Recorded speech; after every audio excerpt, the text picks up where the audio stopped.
Olá, bem-vindos, bem-vindas ao canal Gestão Integrativa. Nós falaremos hoje sobre diversidade e inclusão. Eu sou Ângelo Calori, executivo, consultor, professor e palestrante em governança corporativa, compliance e ética. Oi, Ângelo. Oi, Ana. Oi, Kate. Pessoal, olá a todos e todas. E eu sou Ana Paula Candeloro. Eu sou advogada, executiva, conselheira, mentora de startups. E hoje temos aqui uma convidada especial. A gente está muito feliz de estar aqui com a Kate Lima. E a gente vai discutir diversidade e inclusão sob um ponto de vista de mulheres negras da periferia nordestina, e a gente vai falar também sobre gordofobia. Então tem uma pauta muito extensa hoje, muito bacana, Kate. Obrigada por você ter encontrado espaço na tua agenda para vir aqui gravar com a gente pessoalmente. Muito legal, obrigada, a gente está muito feliz. O prazer foi meu, gente. É um prazer estar aqui falando desse tema tão importante que a gente precisa falar, discutir, pensar novas propostas para que realmente a gente tenha uma inclusão de verdade, né? Esse é o grande desafio.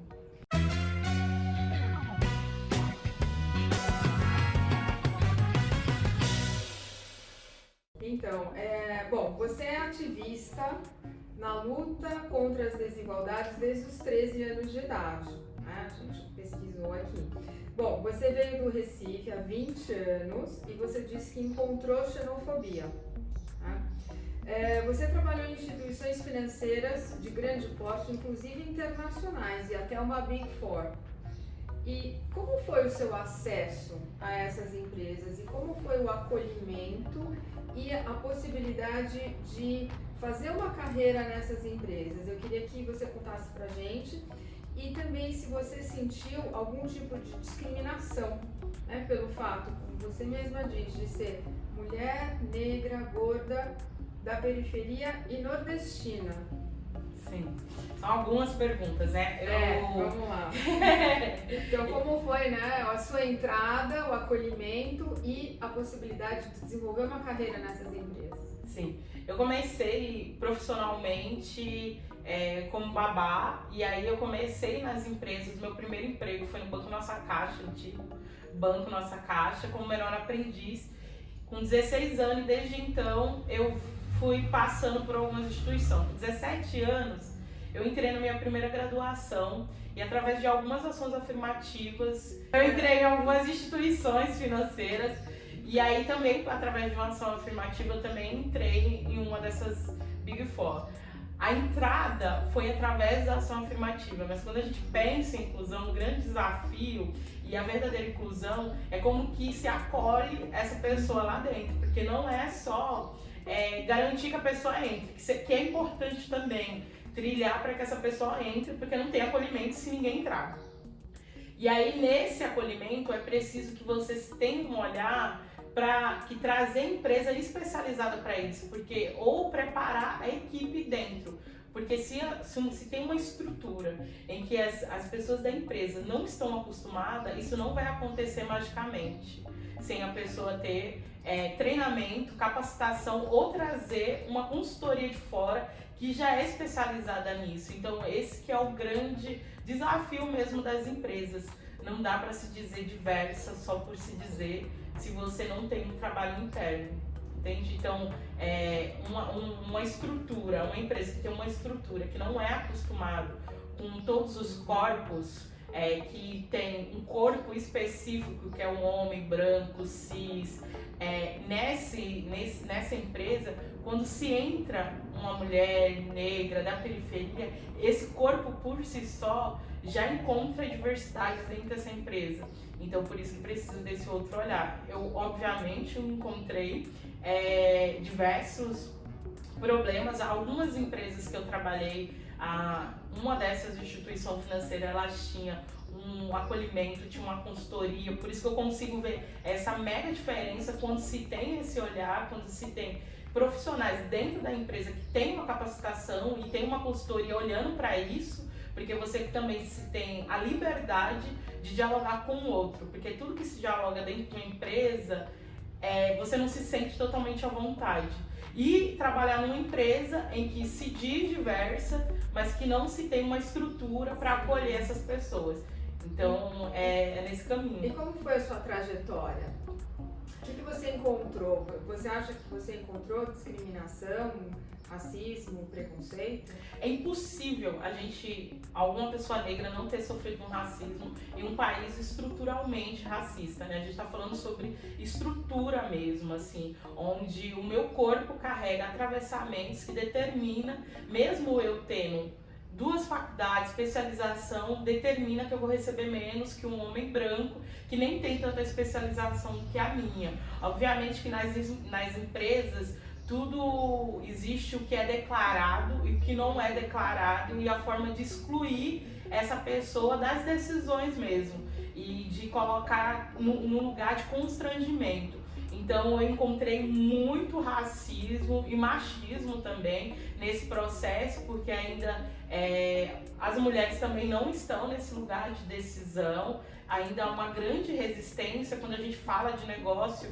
E quando eu trabalhava em empresa privada, eu trabalhava na área financeira, que é bem masculina, que tem esse olhar como se não fôssemos capazes, sendo que sempre entregamos sempre ou mais. Isso também é resultado do machismo e do racismo, que para você ser validada, você precisa no mínimo fazer 2 vezes mais do que o outro. Isso não é... Eu acho que existe uma grande romantização sobre isso, de que a gente tem sempre que trabalhar mais, entregar mais, sendo que de ver se olhar a estrutura, o porquê que eu preciso entregar mais, o porquê que eu preciso estar sempre validando esse meu currículo, essa minha experiência, porque ninguém acredita. Sempre, até na hora de uma entrevista, fazer perguntas, pegadinhas que não aconteceria se eu fosse um homem branco, porque o currículo e a fala dele valida. A minha eu preciso estar sempre validando e eu preciso sempre desse outro.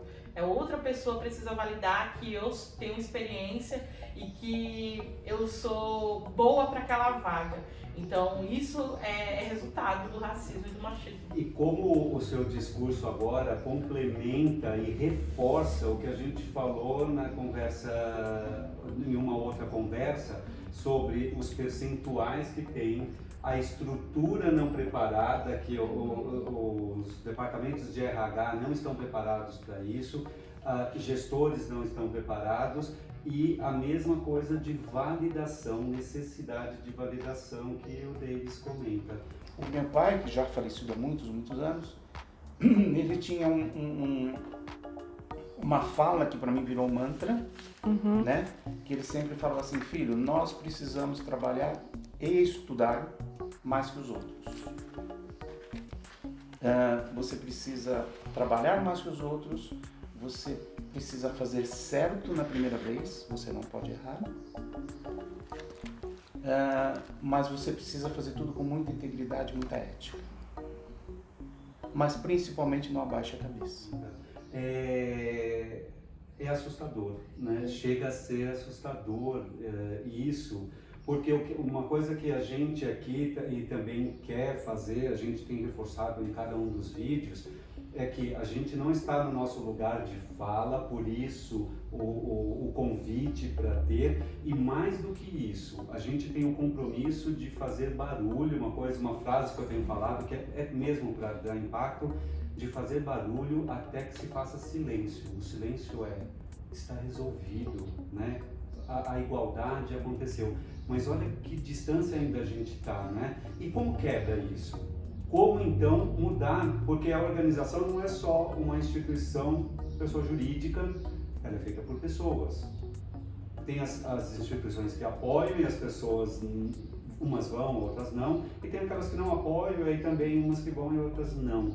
Como que a gente muda isso de dentro para fora, independente se tem legislação requerendo?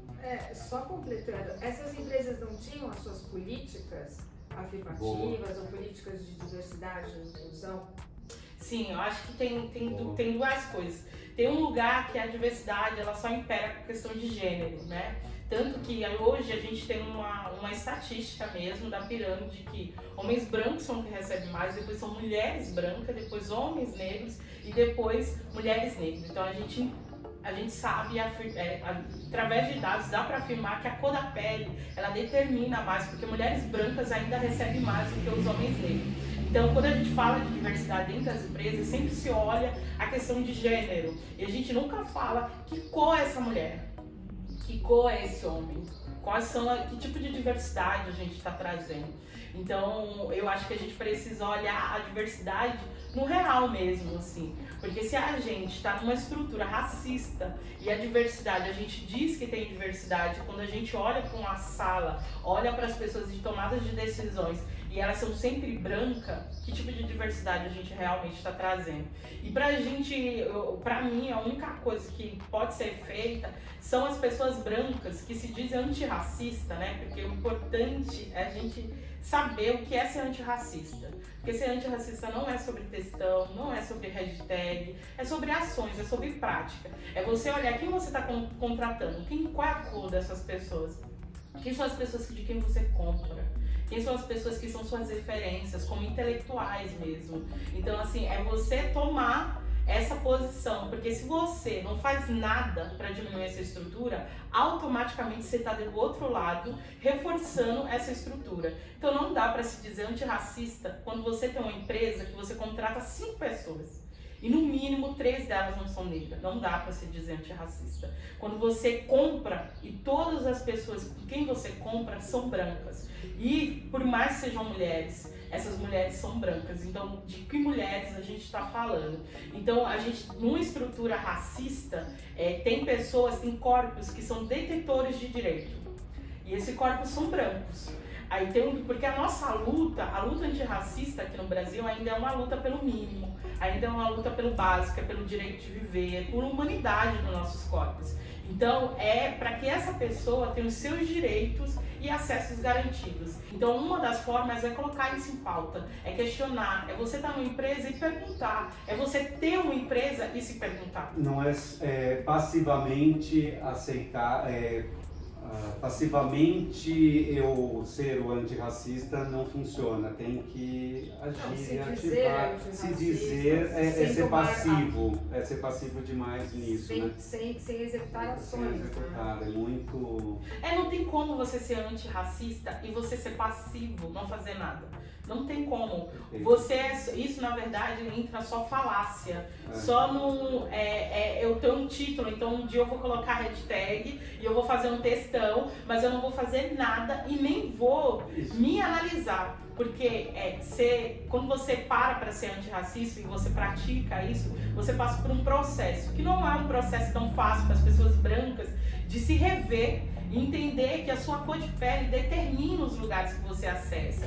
E eu não estou dizendo, porque é uma grande desonestidade do outro lado, das pessoas que usam isso de uma forma muito desonesta, eu não estou dizendo que a vida das pessoas brancas foram fácil, que eles são uma rainha e um rei da Arábia Saudita, que estão com uma ovinha com alguém abanando. Eu estou dizendo que você sofre menos violência, que você é detentor de direito, e que você pode ter oportunidades que para eu ter, ou eu nunca vou ter, porque a sociedade me coloca na margem, ou para eu ter, eu vou ter que ser 10 vezes melhor que você. Então é sobre essa estrutura que a gente está falando. É sobre não estar em pé de igualdade mesmo, assim. A minha luta é para que todo mundo tenha em pé de igualdade, que todo mundo tenha as mesmas oportunidades e que a gente possa disputar em pé de igualdade, que hoje isso não acontece. E aí, para isso, a gente precisa das pessoas brancas que abrem a boca o tempo todo dizendo antirracista, de se perguntar o que você está fazendo para mudar isso,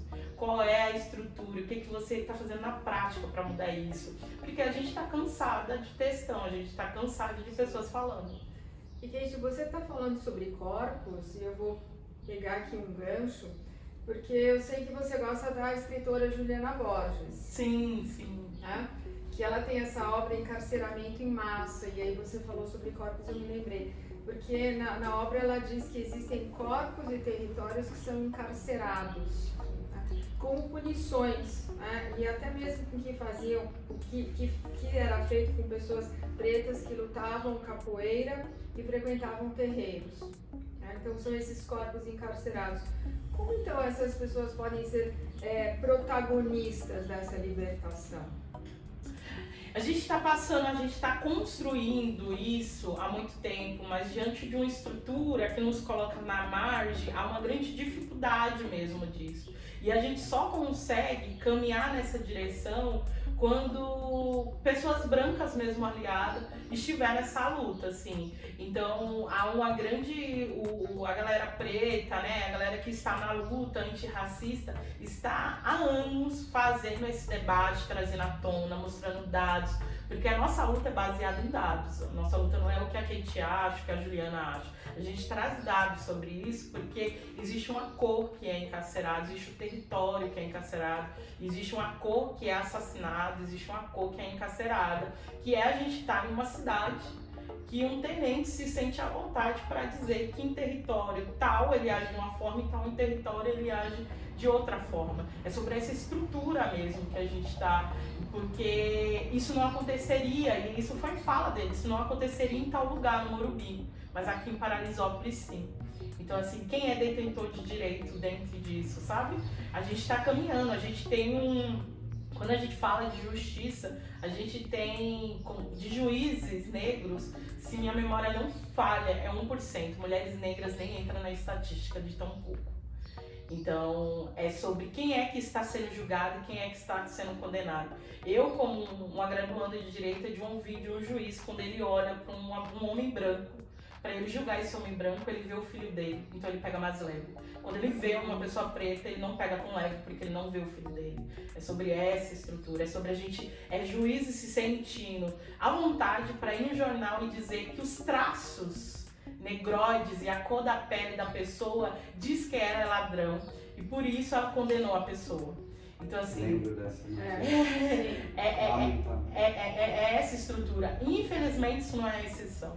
Infelizmente, isso é algo corriqueiro, isso é algo normalizado, naturalizado, o encarceramento e o assassinato.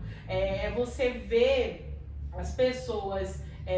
eu amo animais, mas é você ver um animal sendo morto e todo mundo indo na Paulista, na Brigadeira. Você vendo gente preta sendo assassinada e todo mundo no eterno silêncio. Então, é sobre esse tipo de lugar. E você fala, né, de ter os brancos como aliados, mas assim, não é o meu lugar de fala.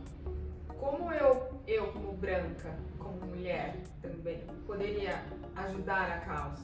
E nesse contexto, na pirâmide, eu, homem branco, ainda acima, como fazemos? Sim. Como você sugere que essa colaboração, essa sinergia possa acontecer? E só para complementar, também não uma visão só de sociedade, importantíssima, mas no mundo, nas organizações, nas empresas, que também é um objetivo forte do canal, a gestão integrativa para que funcione. Sim, eu acho que tem um lugar de fala que as pessoas não entendem muito lugar de fala. Lugar de fala, todo mundo tem lugar de fala. Desde que você fale, por exemplo, eu acho muito importante pessoas brancas estudar branquitude e falar sobre isso.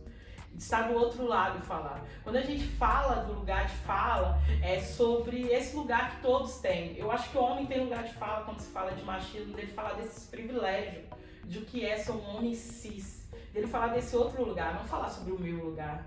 É sobre as pessoas brancas falar sobre esse lugar, que é falar sobre branquitude. Vamos estudar branquitude. Nós, pessoas negras, nunca aprendemos sobre essa estrutura, sobre a nossa história. Nós tivemos que correr atrás sobre a nossa história, eu tive que estudar. Então as pessoas brancas precisam estudar. O que há uma grande dificuldade é que as pessoas brancas sempre acham que pessoas negras têm que ensinar.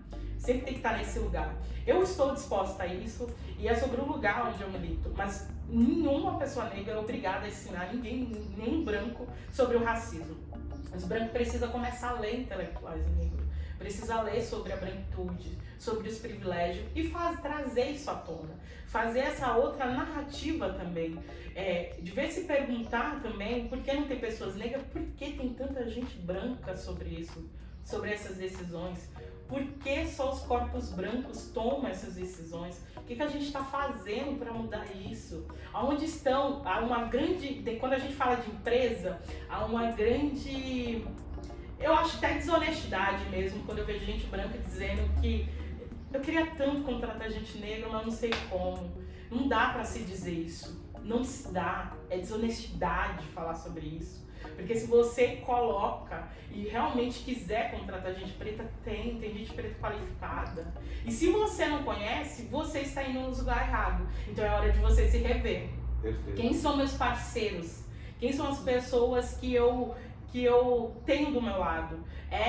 Eu, por exemplo, quando eu trabalhei em uma empresa e meu ex-chefe veio me perguntar e falou: eu não tenho gente preta para contratar. Eu falei: não seja desonesto. Eu te mando 50 currículos agora, se eu mandar nas minhas redes. E é isso, eu mandei 50 currículos para ele. Eu falei assim, você tem que se questionar quem é a sua rede. Quem é que você está chamando para construir contigo? Porque se você só constrói com gente branca, realmente vai vir só currículo de gente branca.